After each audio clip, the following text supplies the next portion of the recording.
어, 여러분 유토피아라는 말을 아시죠? 유토피아.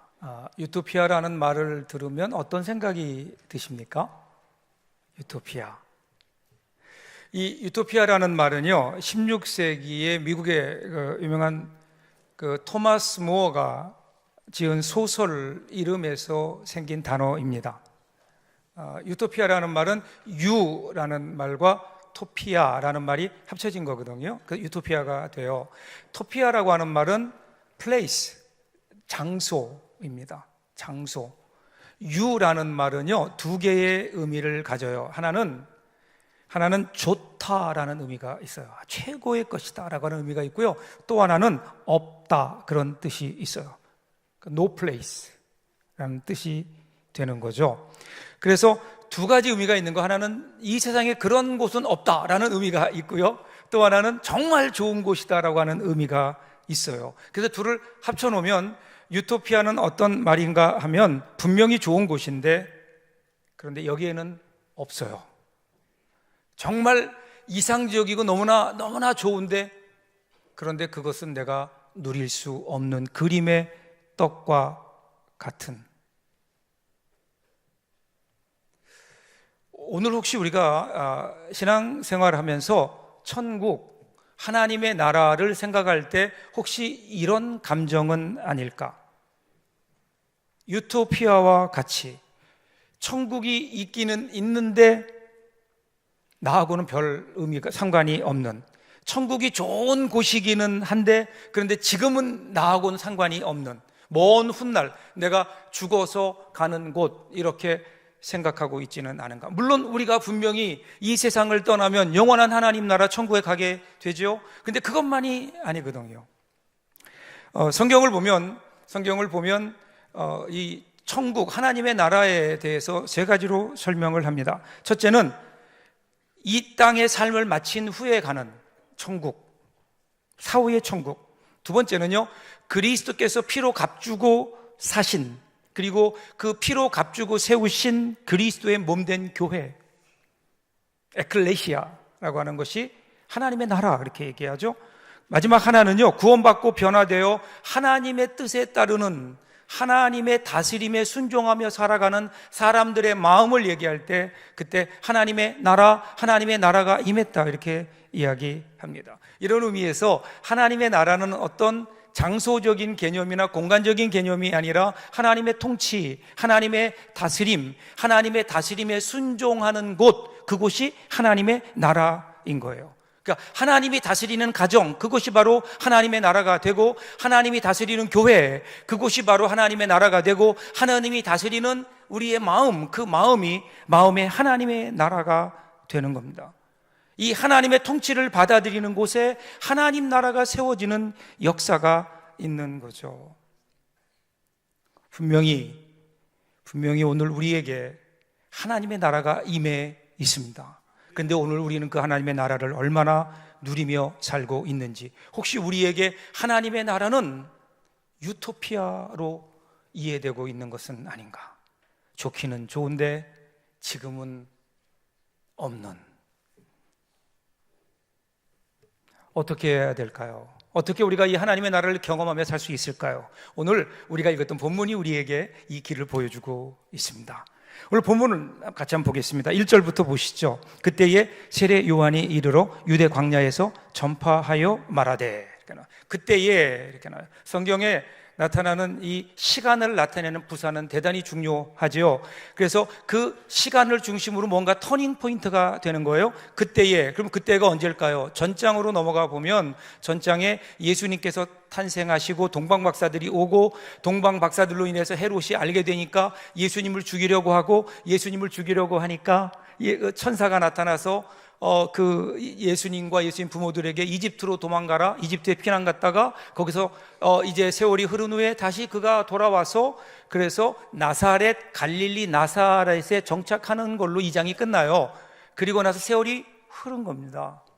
30년 가까운 세월이 흐른 다음에 이제 예수님이 역사의 전면에 드러나시는 거예요. 공생애를 시작하시는 그때, 뭔가 이제 이 땅에, 예수님이 이 땅에 오셔서 예수님이 십자가를 지시는 공생애를 시작하시려고 하는 그때에 누가 등장하는가 하면 세례 요한이 등장하는 거예요.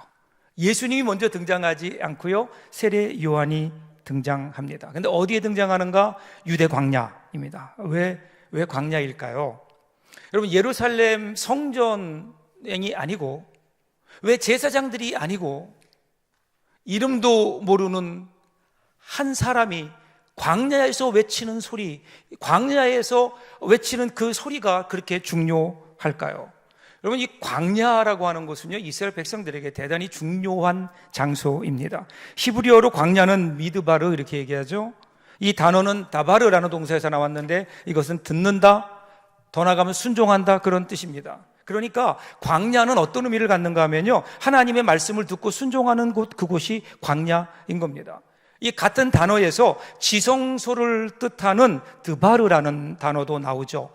왜 광야가 거룩한 곳, 왜 광야가 이스라엘 백성들의 영적인 지성소가 되었는가? 그러면 하나님이 거기서 말씀하셨기 때문에 거룩해지는 겁니다. 이렇게 광야는 하나님을 만나고 하나님의 말씀을 듣는 곳으로 이스라엘 백성들은 이해하고 있습니다. 그래서 때로요, 하나님께서 하나님의 사람들을 광야로 보내십니다. 광야로 보내서 거기서 하나님이 그들을 만나 주십니다. 하나님이 그들에게 말씀하십니다. 광야의 말씀을 경험한 사람들이 다시 삶으로 돌아와서 그 광야에 외치는 소리를 내는 겁니다.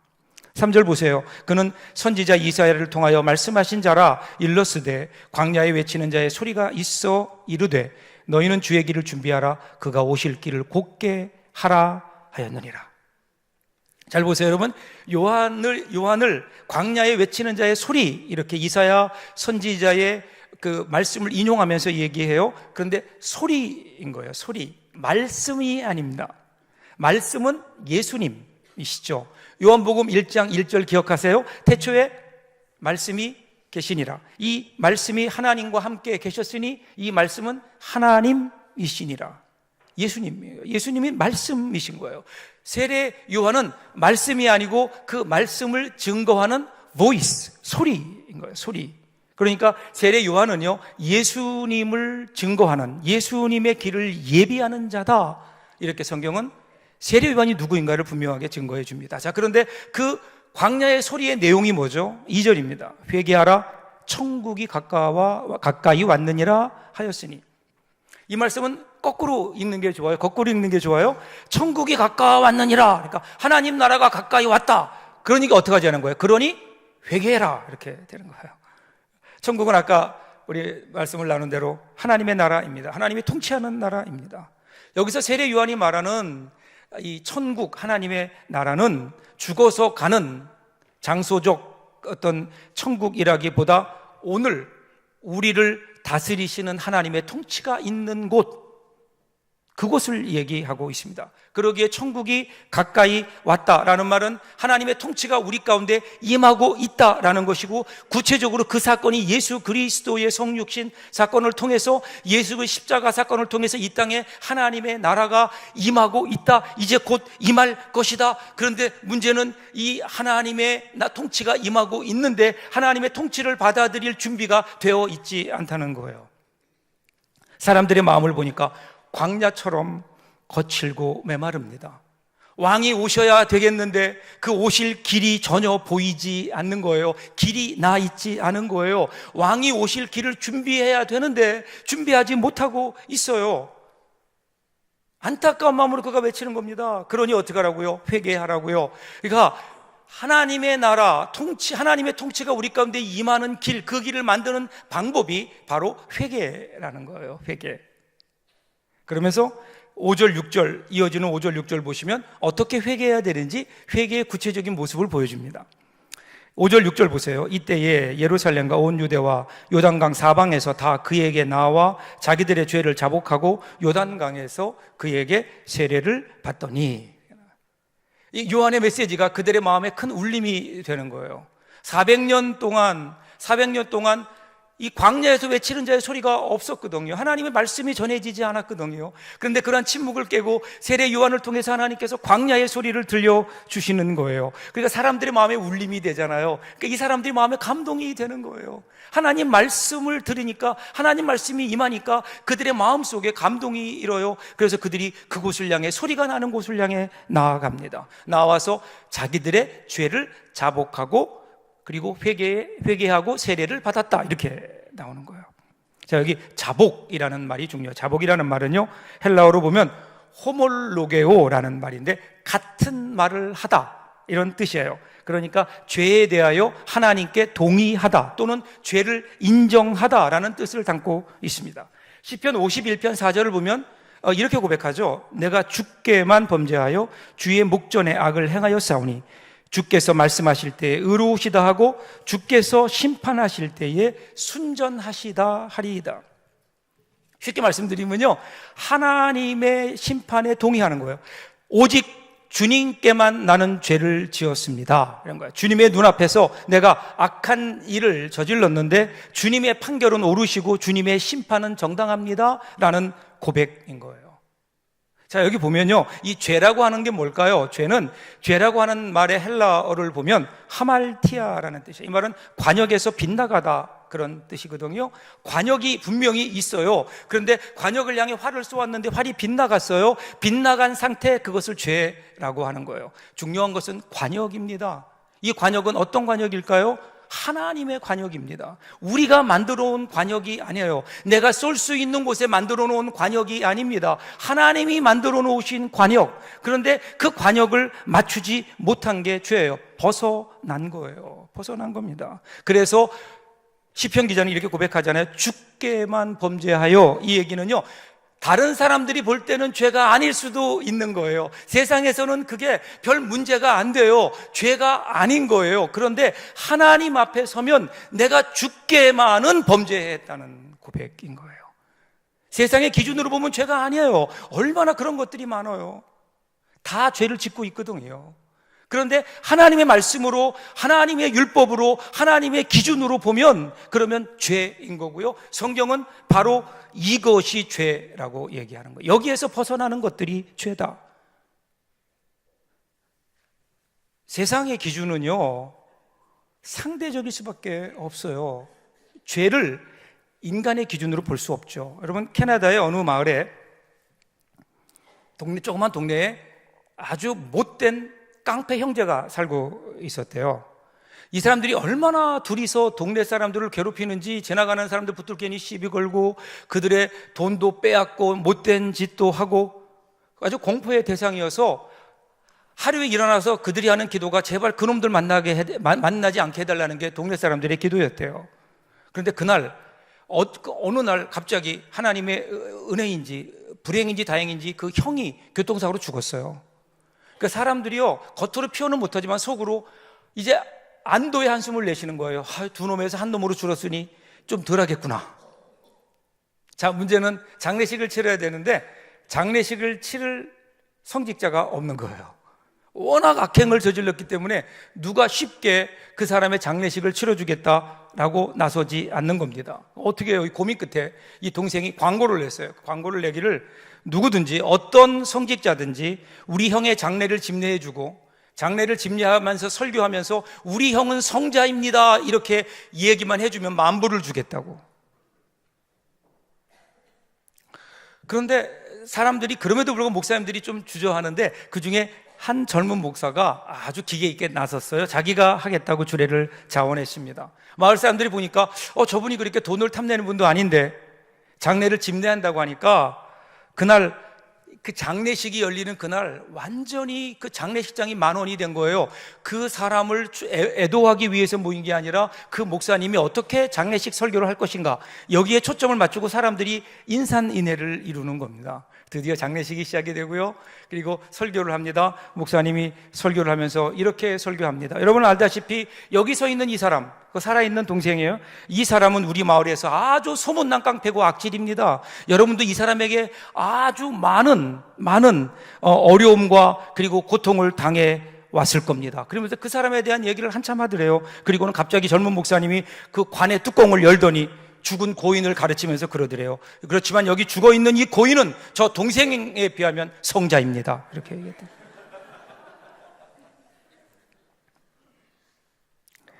여러분, 예수님 당시 유대인들은 죄를 모세의 율법과 규례를 지키는 행위의 차원에서 생각을 했어요. 그래서 살인을 안 하고 도둑질을 안 하고 간음을 안 하고 안식일을 지키고 그러면 나는 죄를 짓지 않는 것이다, 이렇게 생각을 했습니다. 그럼 스스로 생각하기를 나는 의인이라고 생각을 했어요. 근데 지금 세례 요한은 죄를 다르게 규정합니다. 이러한 어떤 행위로 나타난 것을 넘어서 인간의 내면에 숨겨진 죄성을 지적합니다.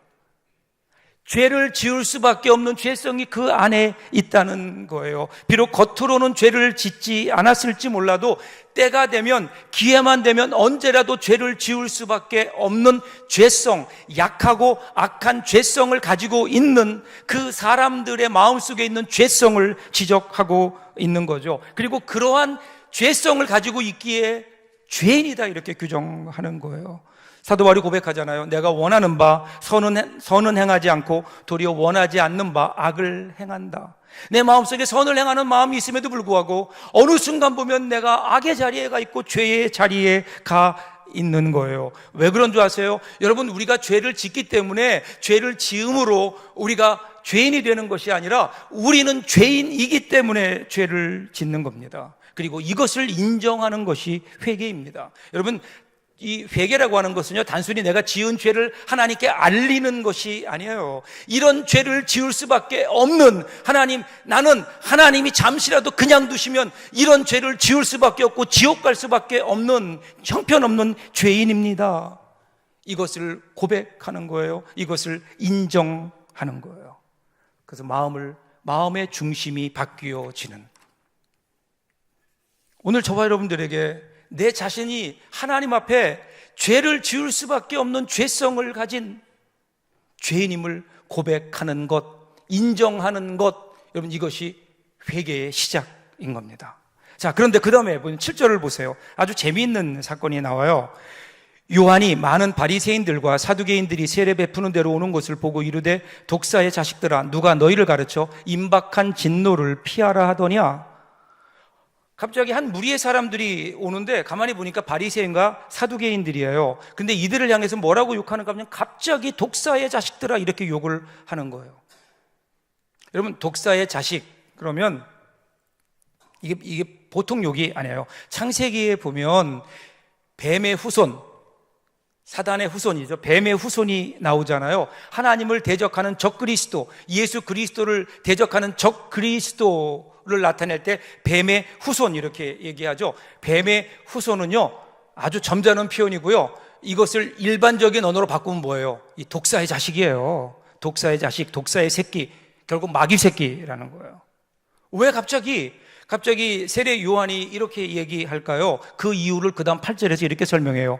그러므로 회개에 합당한 열매를 맺고, 회개에 합당한 열매를 맺어야 되는데 회개에 합당한 열매를 맺지 못한다는 거예요. 자, 그러면서 왜 회개에 합당한 열매를 맺지 못하는가? 이걸 9절에서 이렇게 설명해요. 속으로 아브라함이 우리 조상이라고 생각하지 말라. 내가 너희에게 이르노니 하나님이 능히 이 돌들로도 아브라함의 자손이 되게 하시리라.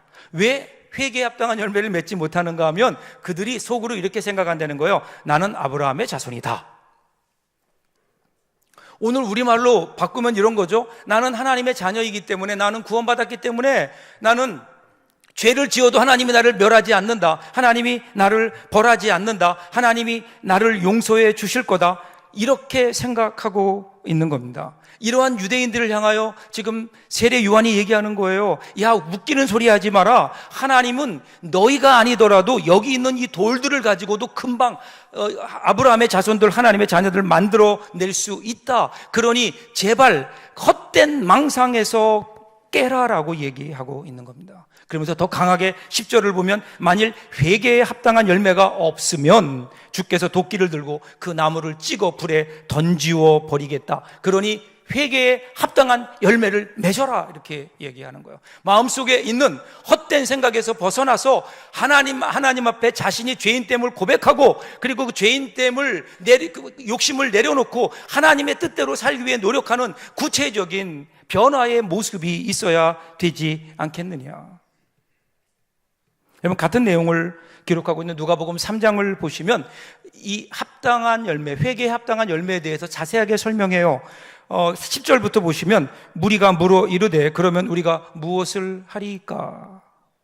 사람들이 세례 요한에게 묻는 거예요. 너희가 회개해라. 회개하지 않으면 너희에게 심판이 임할 것이다. 그러니까 사람들의 마음이 찔리는 거예요. 두려운 거예요. 그래서 묻는 거예요. 어떻게 해야 되겠습니까? 어떻게 우리가 회개해야 되겠습니까? 그랬더니 그때 뭐라고 얘기하죠? 이 질문에 대한 사도 바울의 대답은 아주 간결합니다. 옷 2벌 있는 자는 하나를 없는 자에게 주고, 군인들과 세리들은 자기의 권력을 남용하지 말고 자기에게 주어진 것을 만족해라. 그런 거예요. 옷이 2벌이 있다는 게 죄가 아닌 거예요. 2벌을 내 가지고 있으면서도 주위에 그것을 필요하는 어려운 이웃들이 있을 때 그것을 나누지 못하는 것에 대한 하나님의 안타까움인 거예요. 여러분, 회개는요 1차적으로 하나님과의 관계입니다. 하나님께 돌아가는 겁니다. 하나님과의 관계를 회복하는 것이 1차적입니다. 그런데 하나님과의 관계가 회복된 사람은 반드시 그 다음에 되어야 될 것이 사람과의 관계 속에서 열매로 나타나야 된다는 거예요. 여러분, 생각해 보세요. 하나님의 그 은혜를 경험하고 하나님과 화해하고 하나님과의 관계가 회복된 사람들의 어떻게 우리 주위에 어려운 이웃들, 그동안 내가 잘못했던 사람들, 그 사람들을 그냥 지나칠 수 있겠어요? 어떻게 한 영혼을 무시하고 괴롭힐 수 있겠습니까? 이제는, 지금까지는 욕심을 따라 살았지만 이제는 그 욕심을 내려놓고 하나님의 말씀을 따라 살겠습니다. 이것이 여러분 온전한 회개고 회개에 합당한 열매가 아닐까요? 세례 요한은요, 세례를 전파하는 것, 회개하라는 것에서 그치지 않습니다. 더 나아가서 그는 예수님께로 인도해 갑니다. 11절 보세요. 나는 너희로 회개하기 위하여 물로 세례를 베풀었거니와 내 뒤에 오시는 이는 나보다 능력이 많으시니 나는 그의 신을 들기도 감당하지 못하겠노라. 그는 성령과 불로 너희에게 세례를 베푸실 것이요. 거기서 끝나지 않아요. 예수님을 소개합니다. 근데 어떻게 소개해요? 자신은 물로 세례를 베푸지만 예수님은 성령과 불로 세례를 베푸신다. 물 세례는요, 죄를 깨닫게 하는 거예요. 회개하게 하는 거예요. 예수님이 오실 때 예수님이 볼 수 있는 마음을 준비해 주는 거예요. 그런데 만일에 우리가 죄를 깨닫는 거에만 머물러 있다면, 우리가 죄를 깨닫고 그 다음에 우리 오시는 주님의 은혜를 경험하지 못하면, 십자가 은혜를 경험하지 못하면 우리는 그냥 그 죄짐에 눌려 살 수밖에 없어요. 숨도 제대로 쉬지 못하며 살아갈 겁니다. 그런데 지금 세례 요한은 뒤에 오실 예수 그리스도를 소개하면서 너희가 회개하고 너희의 마음에 하나님의 통치를 받을 준비를 하며 오실 예수님을 준비하라는 거예요. 맞을 준비하라는 거예요. 그 예수님을 만나면 너희의 죄가 사해지는 것을 너희들이 분명히 고백하게 될 것이다. 예수님을 영접하는 거예요. 이 예수님을 만날 때 여러분, 거기에서 진정한 회개의 열매가 맺어지지 않을까요? 오늘 우리가 왜 회개의 열매가 맺어지지 않을까요? 여러분, 회개의 열매는 내가 맺는 것도 있지만, 그러나 그보다 더 중요한 것은 열매는 맺어지는 거예요. 그 열매가 맺어지려고 하면 주님 만나야 되는 거예요. 예수님의 은혜를 경험하는 거예요. 우리가 무슨 능력으로 열매를 맺겠어요? 예수 그리스도의 은혜, 그 은혜가 자양분이 되어서 우리 가운데 꽃이 피고 열매를 맺는 것 아닐까요? 예수님을 만났을 때, 십자가에 우리의 죄를 구원해 주신 예수 그리스도의 십자가, 그 예수님을 우리들이 경험하고 그 앞에 무릎 꿇을 때에 거기에서 흘러나오는 죄사함의 은혜가 우리의 가슴을 적시고 그 은혜에 감격해서, 하나님, 그러기에 나는 이제 내 욕심을 내려놓고 내 뜻을 내려놓고 내가 가지고 있던 내 야망을 내려놓고 이제는 예수 그리스도를 위하여 말씀 따라 말씀 붙들고 살겠습니다. 여러분, 이것이 회개하는 구체적인 열매요, 회개의 완성이 아닐까요? 열매는 내가 맺는 게 아니라 맺어지는 거죠. 그래서 여러분, 누가복음을 보시면 삭개오라는 사람이 나오는데, 삭개오가 예수님을 만나요. 예수님을 만난 다음에 예수님을 자기 집으로 영접한 후에 그가 구원의 기쁨을 맛봐요. 그러면서 뭐라고 고백하나요? 예수님, 만약에 지금 내가 가지고 있는 내 재물을 다 정리해서 절반을 가난한 자들에게 나누어 주겠습니다. 그리고요, 나에게 내가 토색한 일이 있거든, 잘못한 일이 있거든 4배나 갚겠습니다. 여러분, 이건 예수님께서 야, 너는 나를 따라오려면, 너는 구원 받으려면 최소한 네 재산의 절반은 나눠줘야 되고, 그리고 잘못한 거 있으면 4배는 갚어, 이렇게 예수님이 설교하지 않으셨잖아요. 그냥 예수님 만났어요. 만나서 예수님의 구원의 기쁨을, 그 예수님이 주시는 제사함의 은혜를 경험한 거예요. 그러고 나보니까 지금까지는 돈이 단 줄 알았고, 그 돈을 모으기 위해서 때로는 다른 사람들의 마음도 아프게 하고, 그 돈을 모으기 위해서 때로는 토색한 일도 있었는데, 이제는 그 돈이 의미가 없어진 거예요. 그러니 그걸 다른 사람들에게 나누어 주겠다는 거예요. 잘못한 일이 있으면 4배나 갚겠다는 거예요. 이것은 구원을 받기 위한 조건이 아니잖아요. 구원을 받은 기쁨을 누리는 사람, 그 사람에게 나타나는 변화가 아닐까요? 그때 그런 고백을 들으신 예수님께서 뭐라고 말씀하세요? 누가복음 19장 9절 보세요. 예수께서 이르시되 오늘 구원이 이 집에 이르렀으니 이 사람도 아브라함의 자손님이로다. 네가 구원을 받았고 오늘부터 너는 하나님의 아들이야. 너는 천국 백성이야. 주님과 함께 동행하며 천국의 기쁨을 맛보며 살아가는, 그때부터 그 삭개오와 삭개오의 집은 예수님께서 함께 하시며 하나님의 통치를 받으며 하나님의 나라가 그 가운데 이루어지지 않았을까요? 사랑하는 여러분, 예수 믿는 기쁨이 어디 있을까요? 예수 믿는 기쁨은요, 천국을 누리는 겁니다. 이 땅에 무슨 기쁨이 있겠어요? 그 천국은 유토피아가 아니에요. 나중에 죽으면 가는 곳이 아닙니다. 이미 우리 가운데 와 있어요. 우리 가운데 와 있어요. 그저 우리는 믿음으로 받아들이고 그것을 누리면 되는데, 우리 마음속에 진정한 회개가 있어야 합니다. 여러분, 회개하셨습니까? 여러분, 회개라는 것은요, 단순히 우리의 죄를 주님께 아뢰는 게 아니라니까요. 왜 우리가 회개하지 못할까요? 그것은 우리가 하나님 앞에 멈추어 서지 못하기 때문입니다. 세상이 바쁘게 돌아갑니다. 제한 속도를 어겨가면서까지 자기가 가지고 있는 이익을 얻기 위해서 달려갑니다. 모두 내달려갑니다. 욕심과 분노를 에너지로 삼고 자기가 가지고 있는, 자기가 정한 목표를 향해 달려가고 있습니다. 그러다 보니 하나님이 보이지 않아요. 달려가는 사람들 눈에 뭐가 보이겠어요? 자기 자신의 모습조차 보이지 않습니다. 사랑하는 여러분, 회개는 하나님이 보일 때에 회개의 문이 열려지는 거예요. 세상만을 바라보며 바쁘게 달려가는 사람들 눈에는 주어지지 않습니다. 하나님의 뜻과 주의 말씀이 보여야 됩니다. 그리고 내 인생 너머에 있는 죽음과 심판이 보여져야 됩니다. 그래야 우리는 그 앞에, 하나님 앞에 무릎 꿇을 수 있지 않을까요? 그때 우리가 정신없이 달려가던 우리의 발걸음을 멈추고 되돌아서서 우리 자신의 모습을 바라보고 우리 가운데 와 계시는 하나님 예수 그리스도를 바라보며 예수 그리스도의 십자가 앞에 무릎 꿇을 때에, 그때 비로소 우리는 거기에서 하나님이 보이고 그 하나님을 통해서 우리 가운데 비추어지는 하늘의 빛을 우리들이 경험할 수 있지 않을까요? 십자가 앞에 엎드려 나를 구원해 주신 주님의 은혜에 감사하며 그 앞에 감격하며 눈물을 흘릴 때에, 그때 우리 가운데 임하는 하나님의 위로와 하나님의 함께 하시는 하나님의 그 통치의 손길이 우리 가운데 가득하게 되고, 그러면 우리의 삶은요, 천국, 하늘나라, 이것이 여러분 오늘 우리가 누려야 되는 천국의 기쁨이 아니려는지. 죄를 인정하십시오. 여러분의 죄인임을 인정하십시오. 상하고 애통하는 심령으로 하나님께 나오십시오. 여러분의 욕심을 내려놓으십시오. 이제부터는 하나님의 말씀대로 살기로 작정합니다. 이렇게 결정하며 나갈 때, 올 한 해 동안 저와 여러분의 삶 속에, 여러분의 가정에, 우리 교회 안에, 여러분이 걸어가는 곳곳마다 하나님의 다스리심이, 하나님의 통치가 넘쳐나는 하나님의 나라가 이루어지고, 그 하나님의 나라에서 하늘의 영광과 기쁨을 맛보며 살아가는 사랑하는 주의 백성들 될 수 있기를 주님의 이름으로 축복합니다. 기도하겠습니다.